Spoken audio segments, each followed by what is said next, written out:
L'histoire se passe en Inde, où foisonne une mosaïque de peuples, de cultures et de savoir-faire.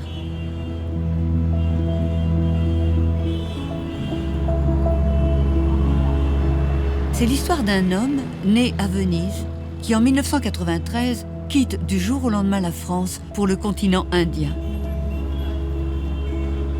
C'est l'histoire de cet homme qui, dans ses ateliers de broderie, travaille avec les plus grands noms de la haute couture.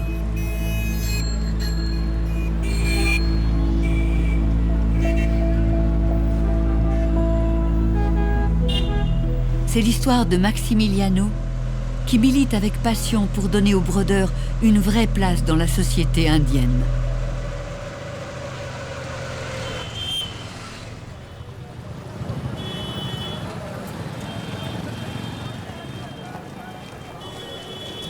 Mon métier est pas facile à définir. Je dis toujours que je suis un chef d'orchestre entre l'Inde et la France, mais de manière beaucoup plus terre à terre, je suis brodeur. Après des études de stylisme, et alors qu'il se destinait à travailler dans un studio de mode à Paris, Max fait un premier voyage en Inde. Il y découvre un artisanat exceptionnel, tombe amoureux du pays et fasciné, décide d'y faire sa vie. Je suis allé voir le tissage à Varanasi, je suis allé voir la broderie à Bombay, le block printing à Jaipur, le tie and dye dans le Gujarat.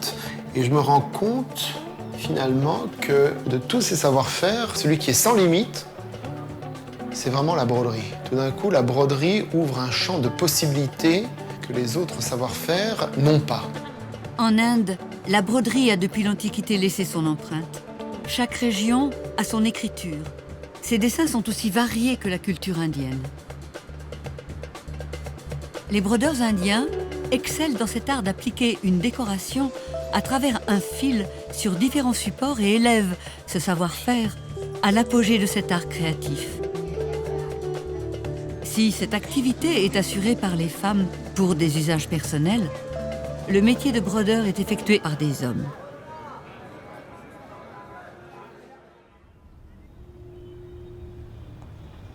Bombay, la porte de l'Inde. Au début, elle n'avait pas de nom. Les pêcheurs la baptisèrent Mumba, en référence à une divinité. Puis les Portugais, Bombaim, Bonne baie. Mumbai, Bombay, a eu depuis le temps de se forger son identité. Posée sur la mer d'Oman, le long de la côte ouest, elle est aujourd'hui une immense mégapole. Capharnaüm urbain, la ville est embouteillée à toutes les heures du jour. Max, coincé dans sa voiture, utilise ce temps précieux pour travailler. Allô? Tu travailles dur, j'espère, hein? Oui, il est vachement beau. Et ce que je vais faire peut-être, c'est que je vais lundi matin, je t'envoie les photos des échantillons. Ça part lundi, tu l'auras mercredi matin. Depuis 23 ans, Max s'engage pour pérenniser la profession de brodeur en Inde. Aujourd'hui, ces brodeurs collaborent avec les plus grands noms de la haute couture internationale. Max revient de Paris avec dans ses bagages les dernières créations d'un grand couturier qui seront à broder pour son prochain défilé. Comment ça va? Tout va bien?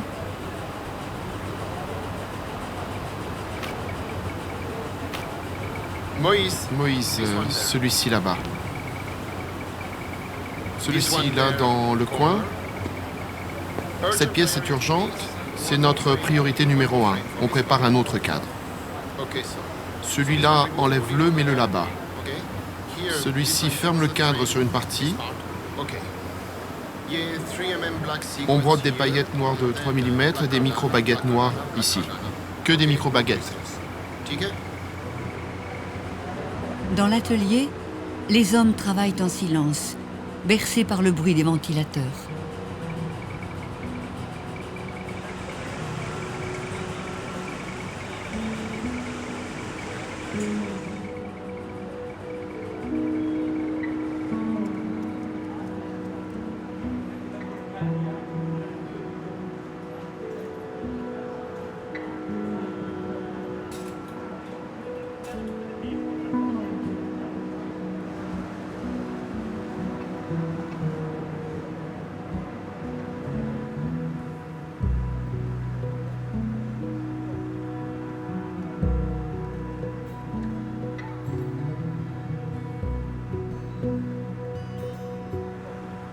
Ils cousent paillettes, perles et rubans selon 2 techniques. La broderie Zardozi, la broderie à l'aiguille.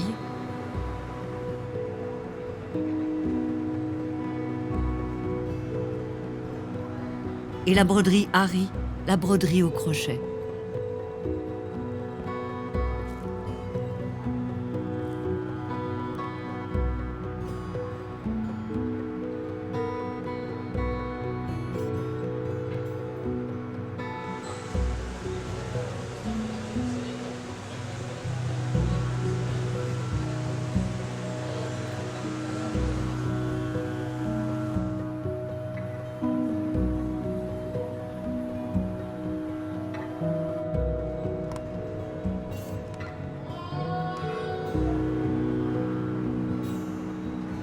La broderie fine que l'on connaît aujourd'hui est la broderie perse.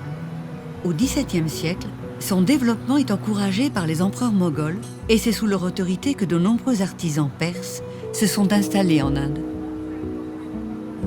Ce déplacement de population de Perse vers l'Inde amène tous ces artisans musulmans vers Agra.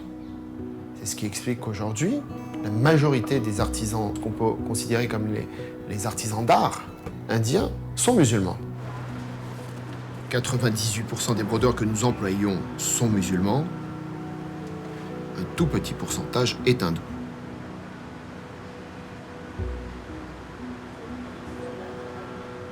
Autour du métier, les brodeurs travaillent ensemble et manient le crochet en prenant soin d'être en parfaite harmonie. Aujourd'hui, dans l'atelier, il y avait déjà 24 brodeurs et on sera à 50-60 brodeurs. C'est la taille d'un atelier parisien. Sur ce projet, on va être à une moyenne de 360 heures de broderie par modèle. Heureusement que c'est en morceaux parce que sinon on n'y arrivera pas. Les robes arrivent dans l'atelier par morceaux. Haut, bas, manches, dos, pour permettre aux brodeurs de travailler. Une fois brodée, chaque partie de robe est envoyée à Paris pour être assemblée avant le défilé. En 1993, Max fait la connaissance d'Azzedine Alaïa et travaille avec lui dans son atelier parisien. Cette rencontre a changé radicalement le cours de sa vie. En 92-93, Azzedine, c'est le dieu de la mode. Tout le monde veut travailler avec Alaïa. Tu te dis, tu peux travailler avec beaucoup de gens, mais tu n'arriveras jamais à travailler avec Azzedine Alaïa parce que tu n'arriveras jamais à travailler avec le Dieu. Tout d'un coup, Dieu te dit, mais pourquoi tu ne viendrais pas travailler avec moi? Waouh!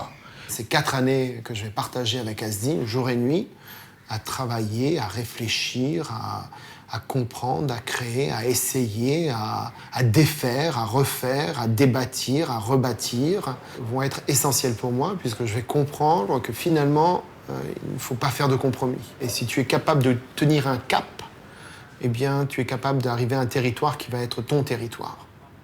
C'est lui qui me dit en 97 cette phrase, « Tu n'es pas un grand styliste, mais tu es un grand décorateur de robes. » Et tout d'un coup, cette idée d'être décorateur de robes, ça me plaît.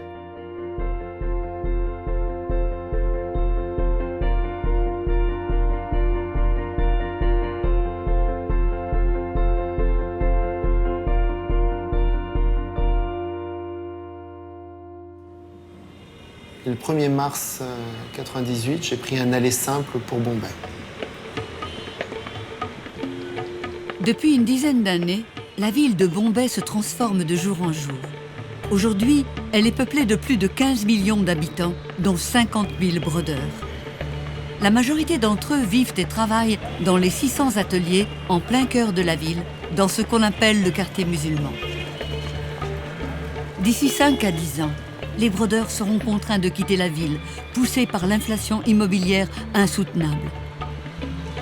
Dans certains quartiers, les prix peuvent atteindre entre 20 000 et 30 000 euros le mètre carré.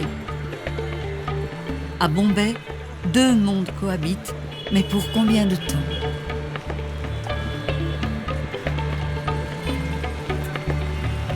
Traditionnellement en Inde, tout est organisé par marché spécialisé.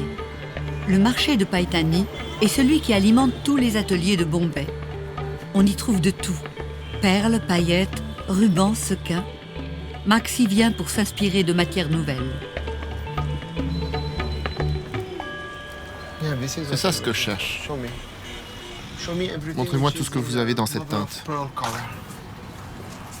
Celle-ci est intéressante. Qu'est-ce que c'est que cette pierre? C'est comme un petit coquillage, rond. Et vous l'avez dans toutes les couleurs? Celle-ci est bizarre, mais on ne sait jamais. Ils sont fous, hein, parfois, regarde. Il y a quelque chose quand même là.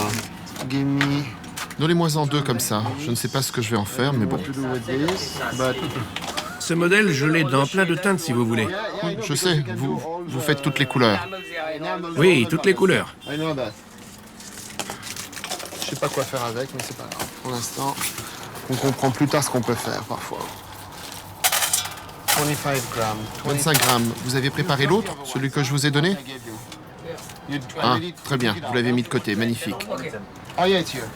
Celui-là, je le prends. This one I want, Ramesh.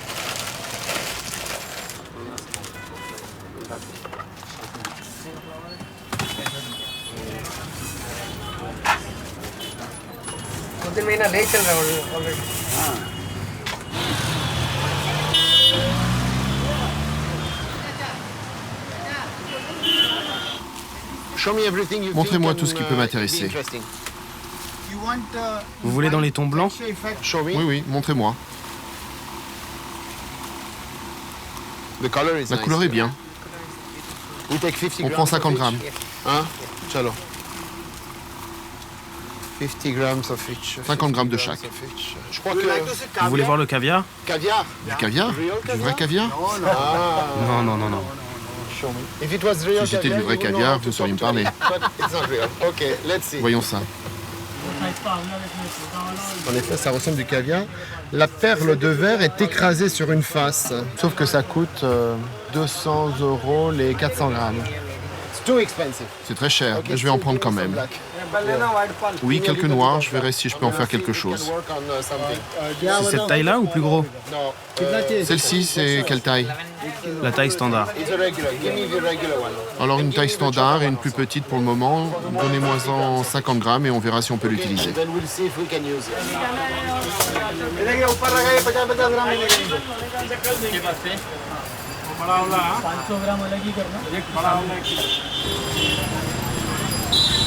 Au départ, on me disait que les brodeurs ne bougeraient jamais du quartier musulman.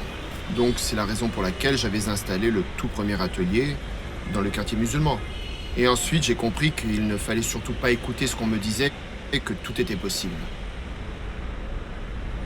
Si je voulais construire quelque chose qui soit durable, il fallait absolument sortir de ce quartier. Sortir d'une mentalité qui est très très particulière. La mentalité des ateliers de Bombay où les brodeurs vivent, dorment, travaillent dans le même espace. Voilà, et ça pour moi c'était pas possible. C'est une ville qui donne beaucoup, mais c'est une ville vampire. C'est pour ça que je suis content qu'on rentre à l'atelier, parce que l'atelier c'est quand même un endroit privilégié où on peut se protéger de la ville.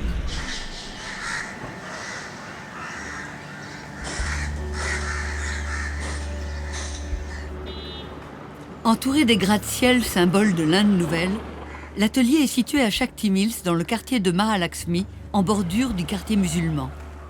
Ce secteur regroupait les usines de textiles où l'on tissait le coton.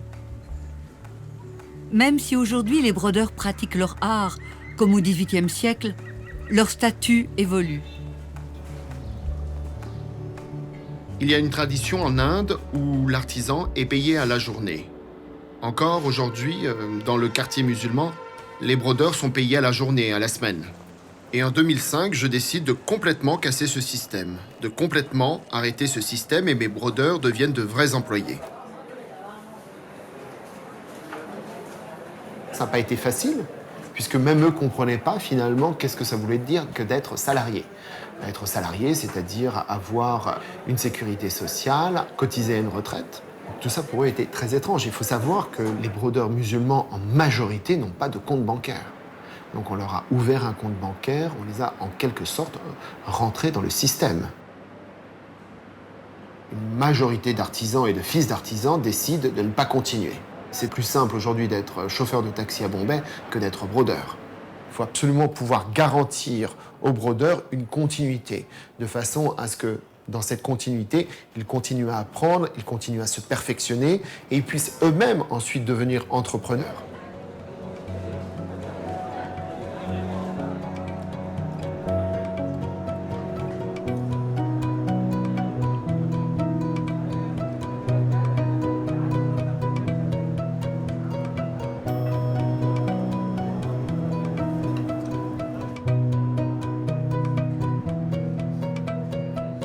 Les sociétés indiennes, généralement, sont très structurées, très encadrées. Et donc, une fois qu'un poste vous a été défini, on ne sort pas de ce poste. Ici, c'est absolument pas le cas. Moïse, c'est mon chef d'atelier avec qui j'ai débuté. Donc, ça fait bientôt 18 années qu'on travaille ensemble. Il a une formation de brodeur, bien évidemment. Et une vraie compréhension, un vrai dialogue et un vrai respect mutuel entre Moïse et moi. Il arrive à comprendre mon goût, il arrive à comprendre les directions que je donne. On s'équilibre. Voilà. Entre moi qui suis la tornade dans l'atelier et lui qui est extrêmement calme, eh bien ça balance les choses. Nice, beautiful. Très bien, très beau, vraiment très beau. Yeah, very beautiful. तो जैसा उन्होंने किया वैसा ही होगा same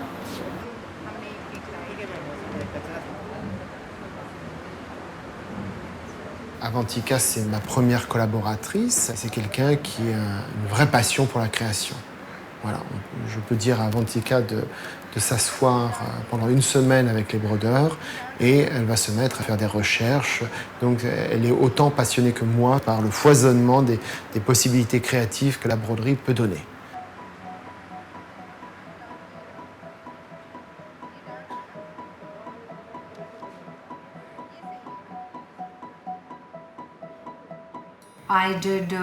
J'ai un diplôme en stylisme et création textile. Ici, c'est mon premier travail. Les couleurs se mélangent bien avec les patchs. C'est une très bonne idée. Si j'ai besoin de penser une création quand je suis en Europe, c'est Avantika que je vais appeler, à qui je vais expliquer et je sais qu'elle va mettre en route le développement. Je l'assiste dans la recherche et la conception d'échantillons quand on nous demande de nouveaux modèles.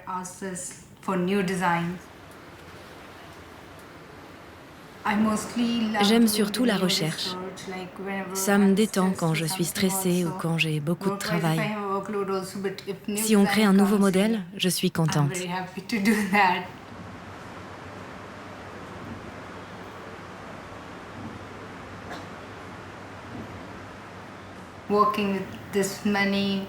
On pourrait croire que c'est difficile de travailler avec autant d'hommes musulmans et d'hommes hindous aussi, et que ça pourrait être problématique.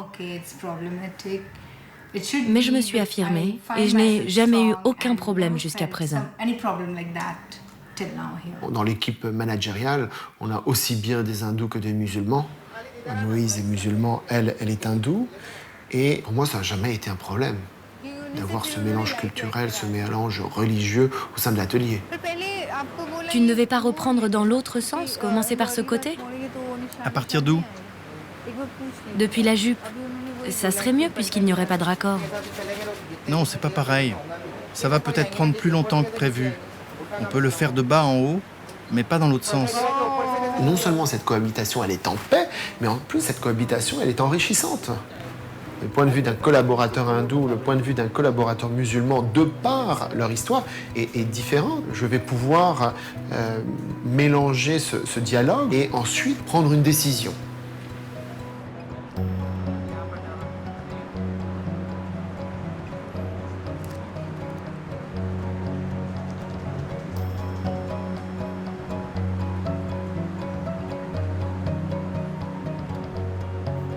Mon problème, c'est le nombre d'heures qui me reste pour faire les broderies.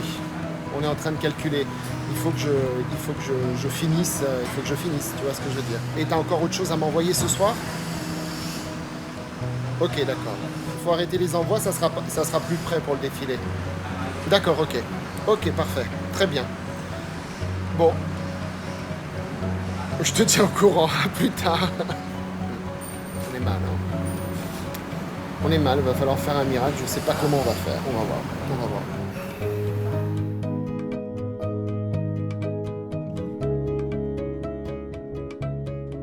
L'épreuve est quotidienne depuis 23 ans, l'Inde se mérite chaque jour. C'est pas juste l'Inde se méritait au début et ensuite tout d'un coup, hop, l'Inde t'arrive sur un plateau et l'Inde est servie à table. Absolument pas, l'Inde c'est tous les jours. Tous les jours, c'est une remise en cause. Tous les jours, il faut être alerte, vérifier que le temps de l'Inde correspond au temps de la mode en Occident.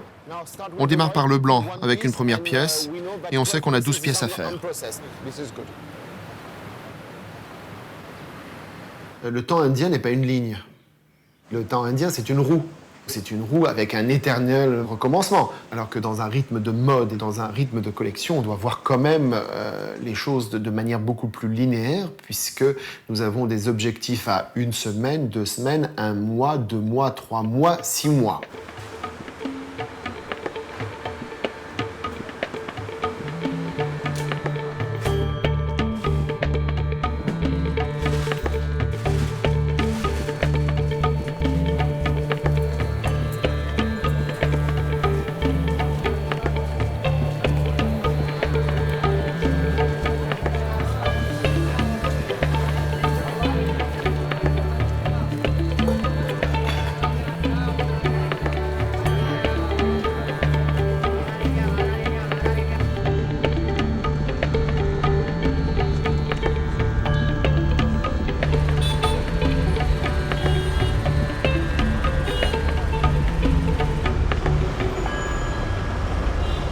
Le temps indien qui n'est pas le même à Bombay, à Lucknow, à Jaipur et dans le sud de l'Inde, c'est pas le même pour les hindous, c'est pas le même pour les musulmans.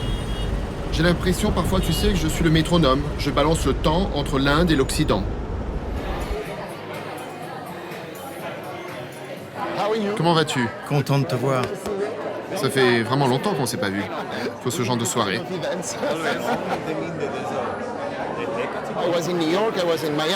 J'étais à New York, à Miami, à Paris, à Londres, à Bruxelles, encore Paris et je suis rentré ce matin.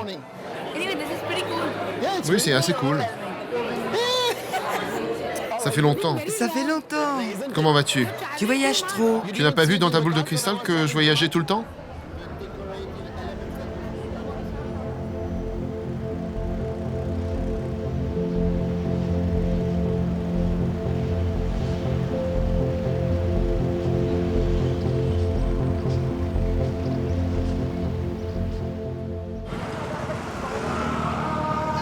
Max vient souvent faire des visites éclairs à Lucknow.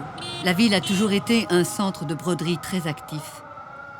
Foyer de la culture chiite en Inde, Lucknow est situé dans la vallée du Gange, à plus de 1400 km de Bombay. Au XVIIIe siècle, elle devient le phare culturel de l'Inde du Nord, sous l'influence des nababs d'origine perse, qui attirent alors de nombreux artistes et artisans. Aujourd'hui, cette belle endormie semble avoir été oubliée au profit de Bénarès, sa célèbre voisine.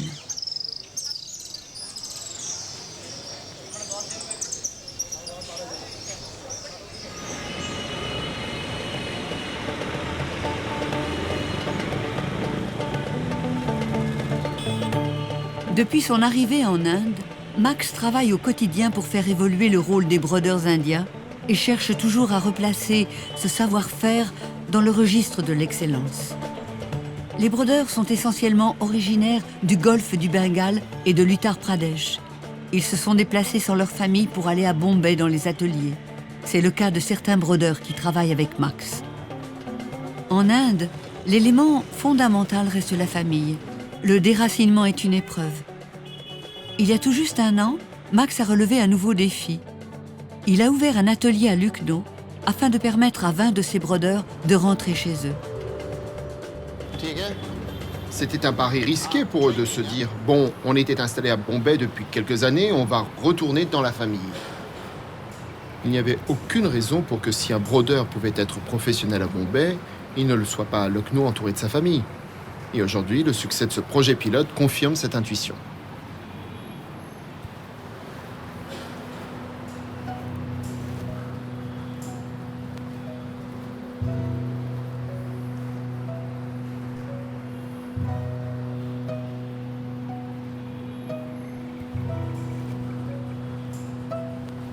On est en train de faire les essais de technique pour la production qui va démarrer dans exactement 3 jours. Et donc, depuis 2 semaines, ils s'entraînent pour ce modèle.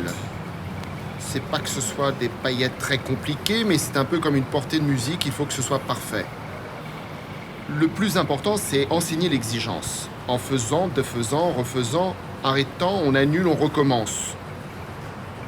Là, tout d'un coup, le brodeur comprend que, ouf, s'il ne veut pas que redéfaire au bout de 10 heures ce qu'il vient de faire, eh bien, il vaut mieux qu'il aille lentement et qu'il pense la broderie qu'il est en train de faire.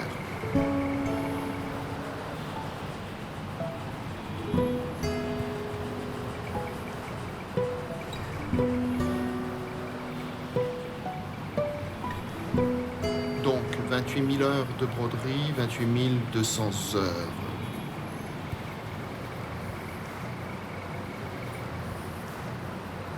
Si un brodeur devait faire toute cette production, ça lui prendrait 3120 jours de broderie. C'est-à-dire presque 9 ans.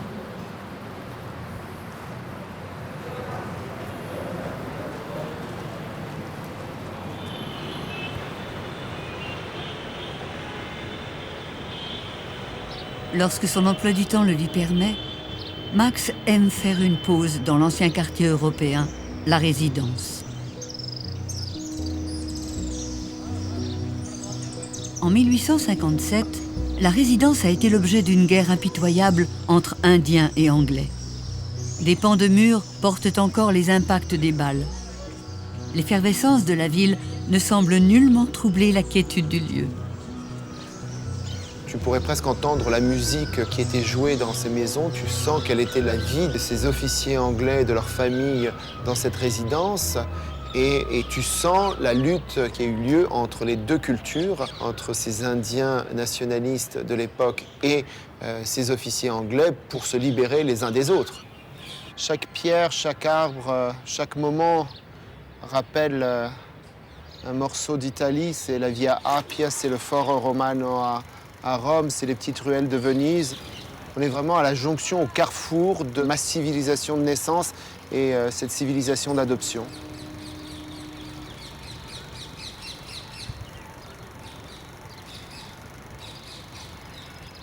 On est vraiment bien ici, vraiment bien. C'est vrai que j'ai moi-même toujours été entre deux cultures. J'ai toujours été entre la culture italienne et la culture française, et entre la culture occidentale et la culture indienne. Et je pense que ce que j'ai trouvé en Inde, c'est justement une addition, c'est un complément à la culture européenne. Le lien entre ici et finalement l'Italie d'où je viens, c'est que l'Italie, c'est ce très beau musée à ciel ouvert. D'accord, c'est ces vestiges, c'est ce passé qui est omniprésent. Et l'Inde, c'est un peu tout le contraire. Toujours un passé extrêmement glorieux, mais avec une jeunesse intense qui se construit un futur, un pays qui est en permanence en devenir.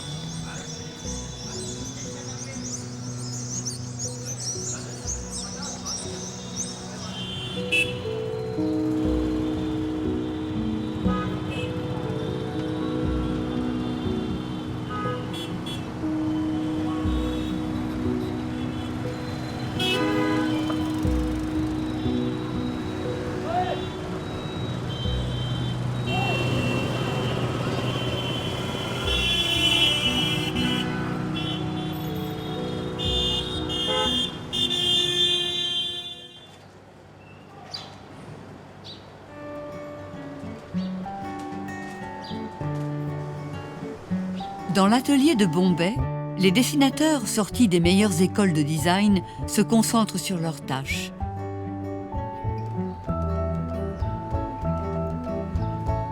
Le dessin de broderie, c'est pour moi la partie la plus importante parce que si le dessin n'est pas bon, eh bien on sait que la broderie sera mauvaise.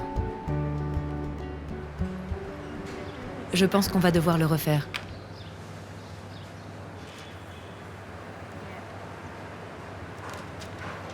Quand le calque est prêt, on va venir transpercer le calque. Si le motif est très petit et très précis, on doit le faire à la main. Donc ça peut prendre des heures, ça peut prendre des journées, ça peut prendre une semaine de travail entre le début du dessin et le moment où le calque est prêt à être imprimé. Une fois que le calque est prêt pour impression, eh bien on le prépare sur le tissu et on va l'imprimer avec la poudre de craie qui aura été mélangée avec de l'eau et avec un peu d'essence de térébenthine pour que cette poudre puisse marquer le tissu et ensuite s'évaporer immédiatement. Il faut que le calque bouge le moins possible de façon à ce que la ligne de broderie soit la plus précise possible. C'est une technique extrêmement artisanale. We go. Voilà. Et là, le motif est imprimé et prêt à être mis sur le métier du brodeur. Thank you, Sonu. Comme on dit, il n'y a plus qu'à faire. En Inde, les hommes brodent à même le sol. L'étoffe est tendue sur un lit de camp appelé le katia. En Europe, les femmes brodent à main levée, assises sur une chaise. L'attitude et la gestuelle ne sont pas interchangeables entre l'Orient et l'Occident.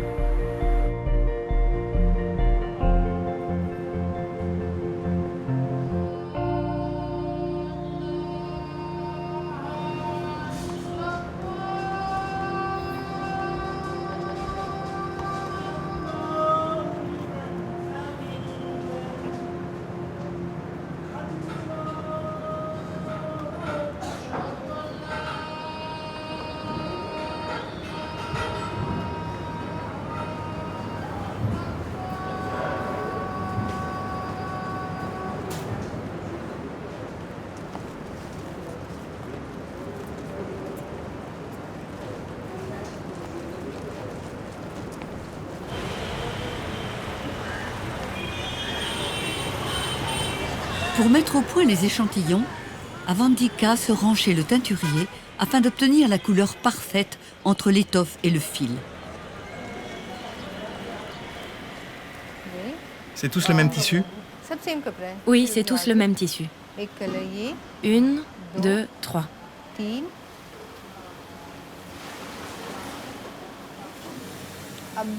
Ce bleu-là.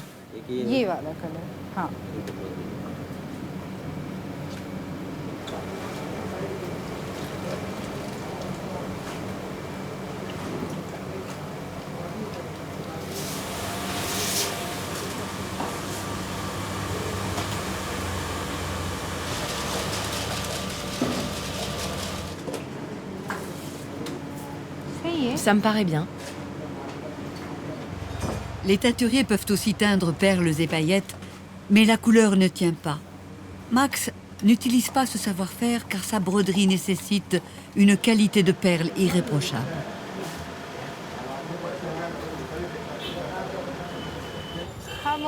Bonjour Moïse, je serai de retour au bureau dans 30 minutes.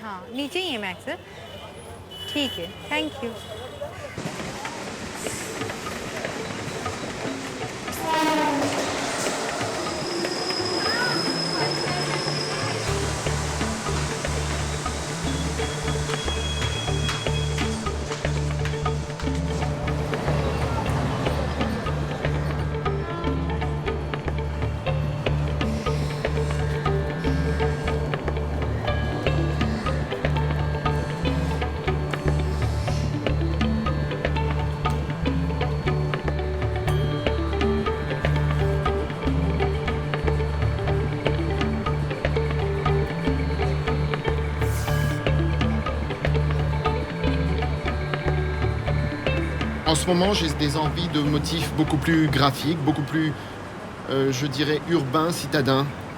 On verra bien. J'essaie. C'est fondamental qu'on soit non seulement techniquement au point, mais que créativement, on puisse aider à la réflexion à travers la mise au point d'échantillons de recherche. Et j'espère que ça va déclencher une envie chez le créateur.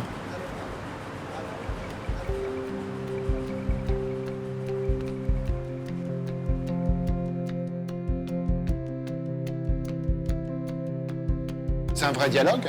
C'est un vrai dialogue. Parfois, j'ai la réponse. Donc, parfois, je sais exactement ce que je veux. Et parfois, c'est eux qui apportent la réponse. C'est ça qui est beau dans le dialogue avec l'artisan, quel que soit le domaine d'ailleurs, quel que soit le domaine de savoir-faire.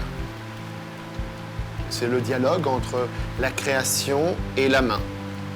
Et comment la main va transposer ou va transfigurer l'idée qu'on projette.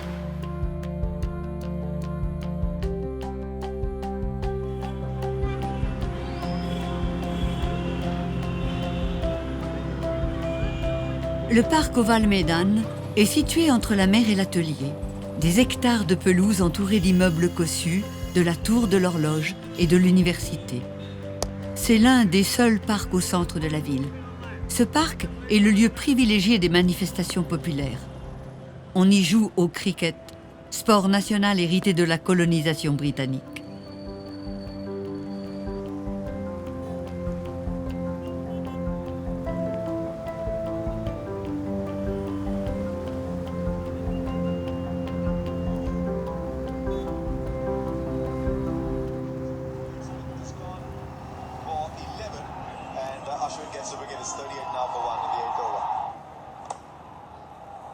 Again,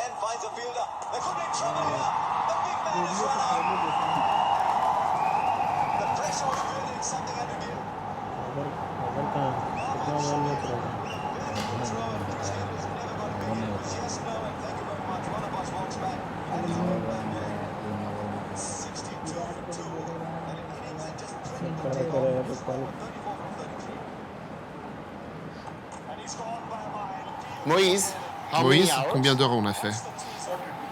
430. 430.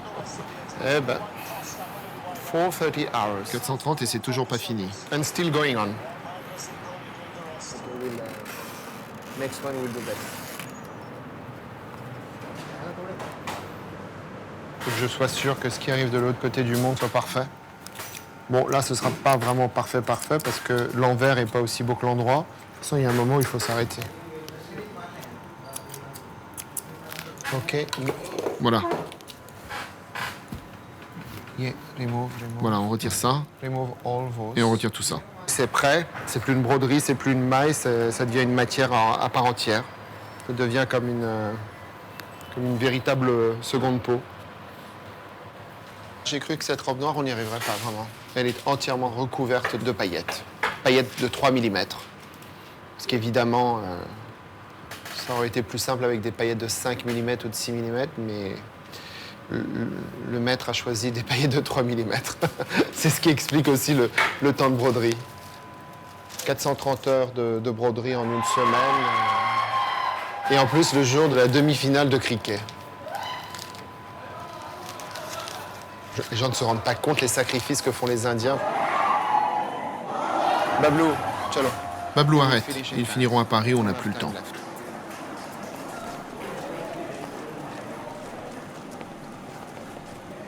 Les 26 brodeurs qui ont travaillé entièrement sur cette collection, et bien maintenant, c'est à eux de récupérer, c'est à eux de reprendre le souffle et revenir à un rythme normal. Après l'agitation de ces dernières heures, les brodeurs musulmans reprennent peu à peu leur force. Leurs collaborateurs hindous, quant à eux, profitent de ces moments de repos pour fêter Holi, la fête des couleurs. Elle est célébrée partout en Inde et annonce l'arrivée du printemps.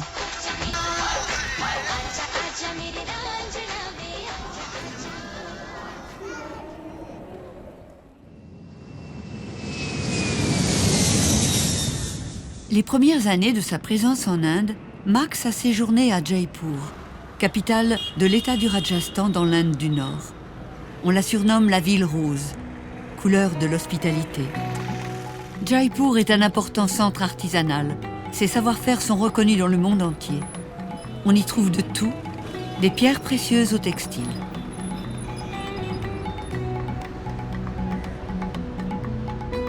Max vient régulièrement s'y ressourcer. L'air est plus doux qu'à Bombay et le rythme moins frénétique. Après 20 ans en Inde, Max a créé un endroit qui lui ressemble. Un laboratoire d'expérience où les jeunes designers indiens exposent leurs dernières créations.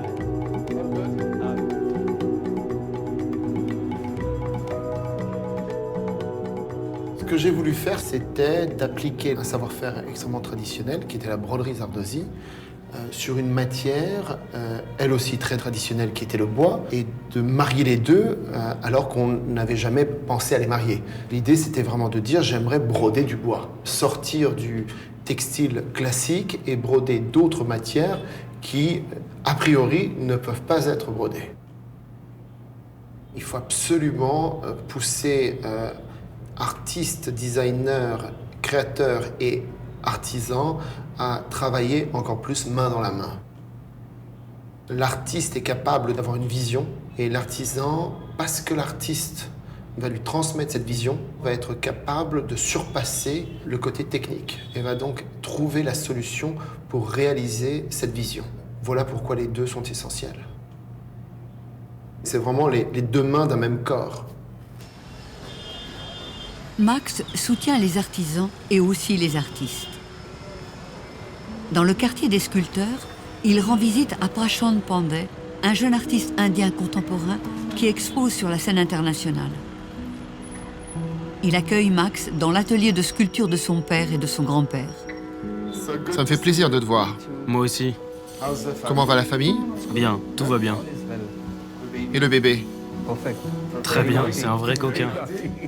Ton fils sera la 4e génération de sculpteurs, exact? Oui, c'est ça, la 4e génération. Moi, je suis la 3e. C'est la tradition, il sera la 4e génération d'artistes. Ça, ce sont les nouvelles sculptures pour le temple. J'adore. Celle-ci est vraiment magnifique.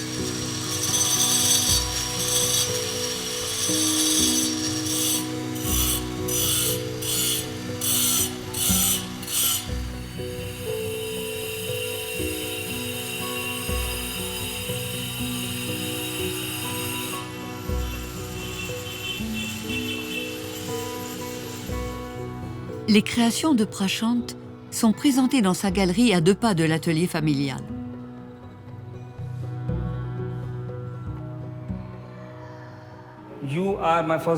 Tu as été mon premier acheteur pour ma première exposition. C'était mon tout premier travail. Personne ne pourrait imaginer que ce sont des mégots de cigarettes. Oui, on dirait un tapis, une tenture ou des fleurs. Ça ressemble à une lune magnifique.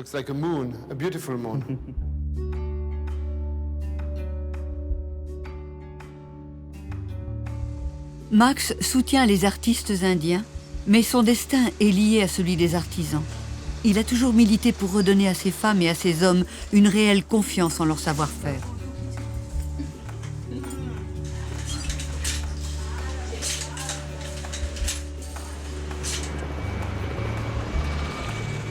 À Lucknow, Max est soutenu par le chef du gouvernement de l'Uttar Pradesh pour un projet pharaonique. Ensemble, ils s'engagent à créer une fondation pour la valorisation du métier de brodeur. L'artisanat et les artisans font partie de la tradition indienne. Au sein d'une famille, le père a un métier et il le transmet à son fils.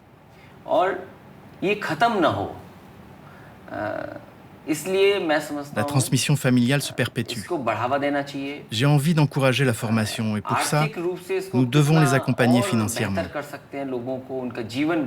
On ne parle pas de quelques personnes. Ce sont des millions d'artisans qui sont concernés. Pour ce projet, l'État lui fournit un lieu situé au centre de la ville. Ça va être ici, avec une des entrées principales sur le côté, là. Une autre entrée en face de nous et une autre partie où tu peux entrer par l'arrière.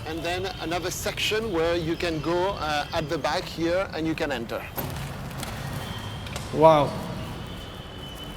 La fondation est née d'une volonté de reconnaître le savoir-faire des brodeurs. Donc, comment revaloriser ce savoir-faire et comment leur permettre d'être mieux reconnus par la société indienne. Incredible, non? L'idée centrale de la fondation, c'est d'être capable de délivrer un certificat aux brodeurs, également de réussir à définir un salaire minimum associé à ce savoir-faire.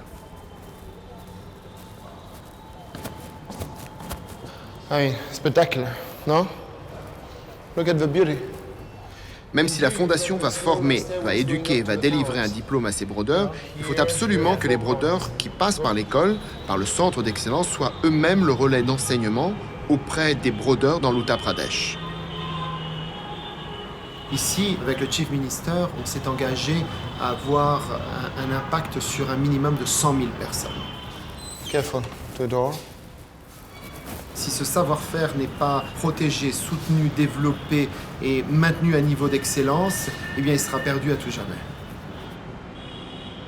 Je suis convaincu que le jour où ces savoir-faire disparaissent d'Inde, eh bien, ils n'existeront plus sur la surface de la Terre. C'est fini.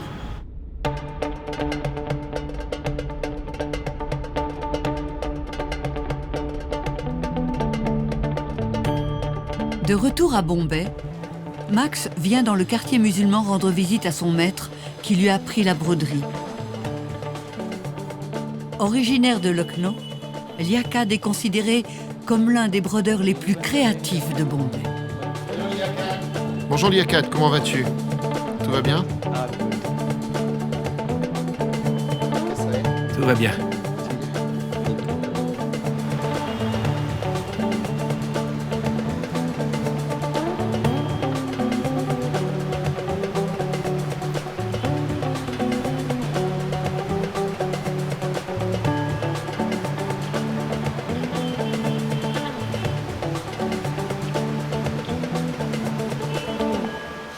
Tu as 44 ans? Oui, 44 ans. Tu en avais 22 quand tu es arrivé en Inde. Le temps file. Maintenant, tu grisonnes. J'ai envie de faire de la broderie encore une dizaine d'années. Au minimum. Oui, 10 ans minimum. Allez, 20 ans au moins. Tu es toujours jeune. Moi aussi, on a bien 20 ans devant nous. Au cours des 10 prochaines années, il faudra inventer tous les jours. C'est comme ça que le travail est amusant. C'est notre responsabilité de créer des équipes de brodeurs à Lucknow. Si ces équipes existent à Bombay, on peut les créer aussi à Lucknow. Je veux faire quelque chose de nouveau. Si je deviens professeur, mon cerveau va stagner. Je veux développer une nouvelle activité. Mais tu peux enseigner et développer, tu peux faire les deux. Bien sûr, si tu m'y invites. Mais c'est possible si on a du temps. L'artisanat demande du temps, on le sait. Et le projet ne va pas se faire comme ça du jour au lendemain. Ça ne s'est pas fait comme ça, ni ici, ni dans mon atelier. Si on prend le temps, qu'on travaille dur et qu'on les paye bien, ça peut se faire. Oui, bien sûr. Formation, temps, rémunération, c'est ce qu'il faut. Si on les paye bien, ils travailleront bien. Bien sûr, un salaire et surtout de la reconnaissance. Ce n'est que le début d'un nouveau chapitre, d'un nouveau défi. Un nouveau défi. Un nouveau challenge.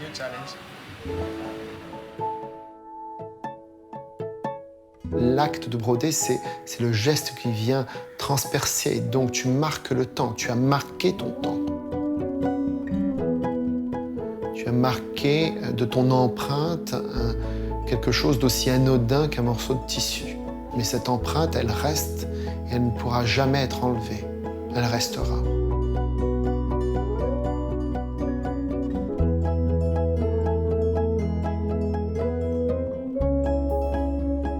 Dans 10 ans, je serai encore là, en train de broder et de certainement gueuler en disant « mais on est encore en retard, ils ne nous ont pas laissé le temps ».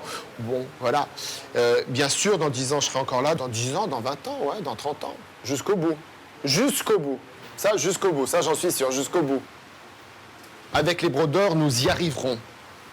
Je le sais qu'un jour, ces Indiens comprendront enfin le caractère exceptionnel, unique de tous ces gens.